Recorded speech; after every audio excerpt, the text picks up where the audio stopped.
English sa kuan baro. Baro? Oh. Sure. Diri ko. Kuna diri mga idol na mga tanong ta sa estudyante kay ug eskwela ba gyud ni. Utang to mag English ni kabalo ba ni mga tinuha. Kung sakto ba gyud ang pagipang tudlo sa maestraan kay og makastubag gani maayo ang tubag sa maestra. Dali sa kadali, dali. Dali sa kadali. Ano eskwela mo? Unsa may klase ninyo dito karon? Naghinlo. Ay sa mga tana pa. Sa may English sa kaning kini.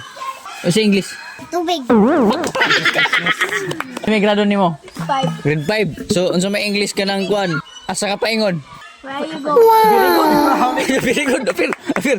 Grabe, tagtudlo mo na pag sakto ni sa maestra. Very good. Dong, sa dong, dali, nakispangutana. Kisa mga kabata dong. Kaya sa may grado nimo? Grade 1. Unsa may English anang galon ni gidala? Very good. Sige, tudloan gid ay sila kay very good. Why? Mutatag lain to pang uban na. May isa to kontan ono. May grado ni mo gang.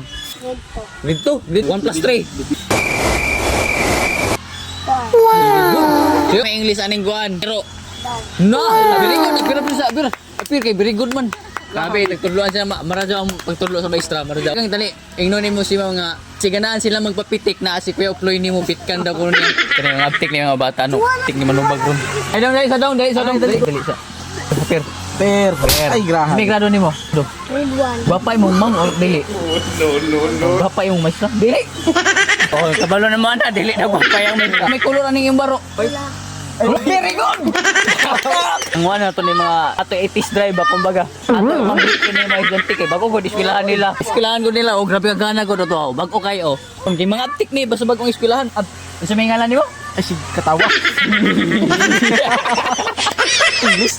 What is your name? Daryl no? Daryl Santos. Ang English tubig. Very good! Gusto ko na sila maaptik eh, bagong eskwelahan. Ang dali sa dong, dali. Nakoy pangutana. May grado ni mo ron, may grado. Grade 4. Ay, kini kay grade 4, aptik kuan. Sa may English sa kuan, baro. Baro? Oh. Sure. Very good! Sabi kapti ang mais dyan tindiriya. Ang in English sa maro, t-shirt. Kaya naka-t-shirt mo. Entrada pa doon sa eskwelahan. Nagpakitang gilas na sila sa ilang kaaptik. Listo na sila maaptik. At pagkataon ni si unsa grado nimo? Grade 2. Pagkataon tika kay eskwela naman ka entrada naman eskwelahan. Unsa may English sa chinilas? Very good. Very good. Recaptik niya mo listo. Unsa may English ana imong gidala? Cook, very good. Kaya kasi masitkat na ba sa paglo. Abi good ka aptik mga idol mga gala diri ang mga estudyante diri. Pagkataon nimo sa kanang iyang gidala nga fried cook. Kok man to lang program. Kuksad yan yun, kuksad. Hindi basta mga bata dari magpalupos mga future ng mga scientist ba. Kaya salamat sa yung paglataway ka no. Nami dari naglingkuray na pin sa ilang eskwela nga may estudyante dari mga aptik, listo mabtik. Very good.